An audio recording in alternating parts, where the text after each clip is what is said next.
Welcome to qnawire.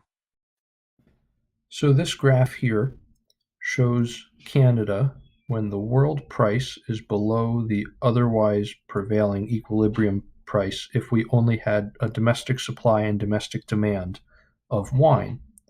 So what you can see is that the producer surplus is going to grow because the price has fallen from competition around the world, and the producer surplus has fallen. All right, so let's actually illustrate some of these things in a table. You can see with trade, that's right here, consumer surplus is A, B, and D. So going back to our graph here, you can see A, B, and D. And the producer surplus is only C. Why is it only C? Because that is the only area below the world price. The total surplus, therefore, is A, B, C, and D. A, B, C, and D. And the reason D is included, again, is because those are domestic consumers who are able to purchase foreign wines. All right, so we have our consumer surplus, our producer surplus, our total surplus. We're all good on that. Now, the next part is suppose that there's a large destruction of the world supply. So not Canada's supply, but the world supply. What is that going to do to the price? Well, let's imagine that it causes the world price to go up to the previously domestic equilibrium level in Canada. It could go up less than that, it could go up much more than that, but it's definitely going up.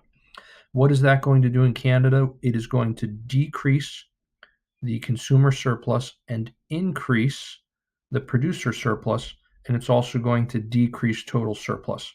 If we just put it right at the domestic equilibrium level, though, the new world price, that makes it a little simple in terms of the A, B, C, D areas that we need to look at.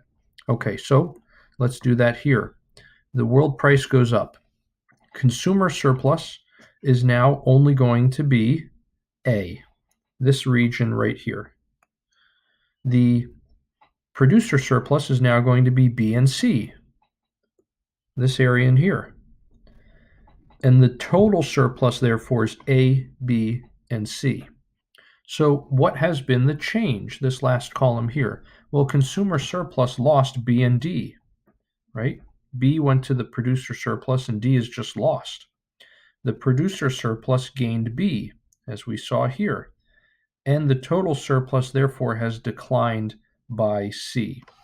All right, so who are the winners? Who are the losers? Is Canada better or worse off as a whole? Well, the winners are going to be the domestic producers in Canada, right? Because they get to sell more of their product to their fellow Canadians at a higher price. Who are the losers?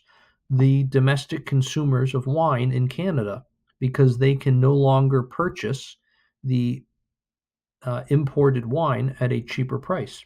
So is Canada as a whole better or worse off? The reason Canada is worse off is because they have lost part of their total surplus.